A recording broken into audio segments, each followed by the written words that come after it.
Success అవ్వబోతుంది, ఈ moment success అవుతుంది. రైట్ సార్, 9వ రోజు కూడా అమెరికా ఇరాన్ల విలయ తాండవం కొనసాగుతూనే ఉంది. ప్రస్తుతం గల్ఫ్ ప్రాంతం అంతా కూడా ఒక యుద్ధ జ్వాలలు కమ్ముకున్నాయి. ఏ విధంగా ఉంది సార్ ప్రస్తుతం పరిస్థితి? ఎస్ అండి, ఇప్పుడు ఇరాన్ యునైటెడ్ స్టేట్స్ ఆఫ్ అమెరికాల మధ్య వారు 9వ రోజు. ఈ 9 అంటే గత 48 గంటలుగా 9వ రాత్రి కూడా వరుసగా యునైటెడ్ స్టేట్స్ ఆఫ్ అమెరికా, ముఖ్యంగా central command of the Gulf రీజన్లో ఉన్న మధ్య ఆసియాలో ఉన్న అమెరికా సెంట్రల్ కమాండ్ ఇరాన్పై ఒక రకమైన విలయ తాండవం అనమాట. ఒక భీకర దాడులు. ఆ దాడుల్ని ఎలా చెప్పాలంటే మన నోటితో కూడా వర్ణించలేం, చూడడానికి కూడా సరిపోదనమాట. ఎవరు విజువలైజేషన్ కూడా చేయడం కూడా కష్టం అనమాట. ఎందుకంటే the great modern military mighty power attack చేస్తుందనమాట. తన శక్తినంతటిని కూడగట్టుకుని ఒక బలహీనమైన ఇరాన్ మీద.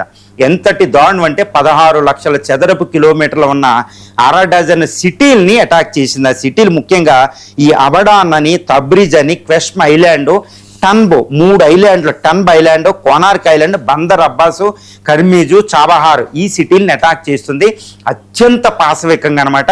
ఇందులో F-16, F-15E, F-18 హార్నెట్ లాంటి బాంబర్స్, F-35, F-22 రాప్టర్ లాంటి యుద్ధ విమానాలు పాల్గొన్నాయి.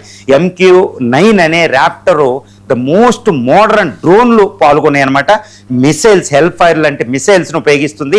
JSSM లాంటి మిసైల్స్ని యునైటెడ్ స్టేట్స్ ఆఫ్ అమెరికా ఉపయోగిస్తుంది. తన నేవల్ అసెట్స్, ఆర్మీ అసెట్స్తో అటాకింగ్ అనమాట. ఈ అటాక్లో ఇరాన్ అనేది ఒక బూడిదనమాట. ఆల్మోస్ట్ డజన్ కొద్ది జనాలు సివిలియన్స్ చనిపోయినట్టు అక్కడ మనకు తెలుస్తుంది. దాంతోపాటు డార్కోవిన్ అని ఒక న్యూక్లియర్ సైట్ని అది డైరెక్ట్గా అటాక్ చేసినట్టు తెలుస్తుంది. అది ఇరాన్ దాన్ని ఎలా విధంగా చాలా డెడ్లీ వార్నింగ్ ఇచ్చినట్టు ఇరాన్ దానికి తెలుస్తుంది. దీంతోపాటు యుఎస్ సెంట్రల్ కమాండ్ ఏం చెప్తుందంటే, ముఖ్యంగా మేము టార్గెట్ చేసుకున్న అసెట్స్ ఏంటంటే command and command centres, communications head centres, towers, ఇలాంటి వాటిని. తర్వాత air defence, Iran air defence సిస్టమ్లు మేము సర్వనాశనం చేసాం.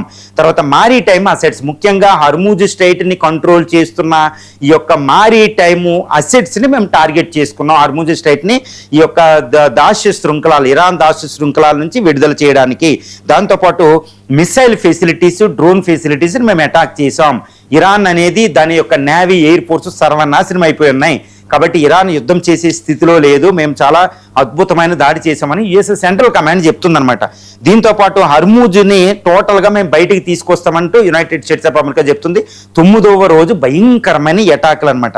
మరి దీనికి రెస్పాండ్గా ఇరాన్ ఏం చేసిందంటే, ఇరాన్ కూడా అమెరికాకి తగ్గట్టు రెస్పాండ్ అయింది. ముఖ్యంగా తర్వాత ఆల్ అక్రాజ్, జోర్డాన్లో ఉన్న ఆల్ అక్రాజ్ అనే ఎయిర్ బేస్ని అటాక్ చేసి అక్కడ ఉన్న అమెరికా యొక్క ఎయిర్ క్రాఫ్ట్ క్యారియర్స్, ఎయిర్ క్రాఫ్ట్లైన మోడర్న్ యుద్ధ విమానాలైన F తరగతికి చెందిన కొన్ని యుద్ధ విమానాలను నాశనం చేశామని చెప్తుంది.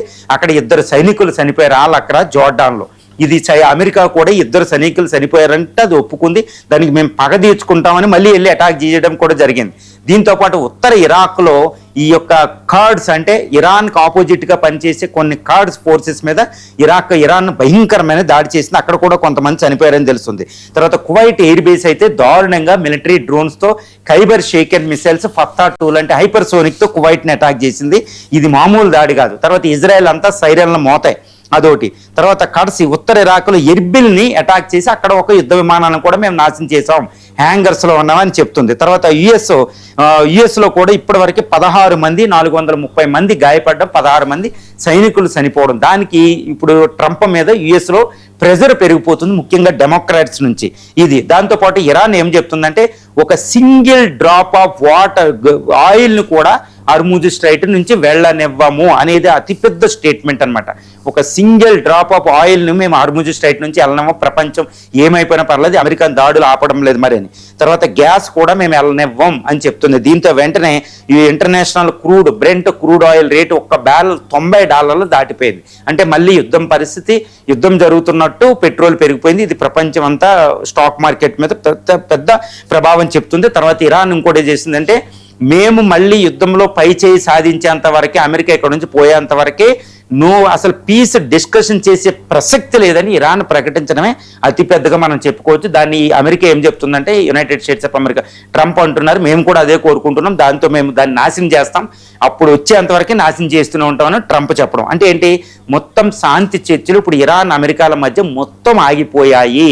అంటే పూర్తి స్థాయి యుద్ధం మళ్ళా ఉంది.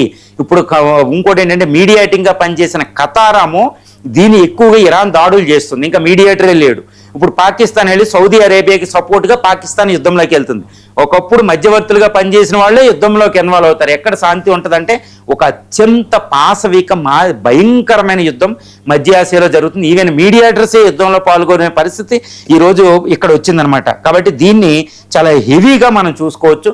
ఈ 9వ రోజు యుద్ధం ఎట్టి పరిస్థితుల్లో తగ్గేలా లేదు, ఇంకా విస్తృతం అయ్యేటట్టు. అంటే ఒక రకంగా చెప్పాలంటే ఇటు ట్రంప్ మీదే బ్లడ్ ఫర్ బ్లడ్, ట్రంప్నే టార్గెట్ చేస్తూ ఇరాన్ వెళ్తుంది, ఇరాన్ నేతలను టార్గెట్ చేస్తూ అమెరికా వెళుతుంది. కానీ ఈ నేతలు ఎవ్వరూ కూడా దొరకడం లేదు. ఇప్పుడు ఇరాన్ టాప్ మోస్ట్ నేతలను అమెరికా టార్గెట్ చేస్తుంది. తర్వాత America top most mark Rubio విదేశాంగ మంత్రి, తర్వాత అక్కడ డిఫెన్స్ పీట్ హెక్సెత్, ట్రంప్ ఫ్యామిలీని ఇప్పుడు ఇరాన్ టార్గెట్ చేస్తుంది. ఇది ఏదైనా అవుతే ఇంకా అది తారాస్థాయికి, అంటే ఎస్కలేట్ అయిపోతుంది అనమాట వారు.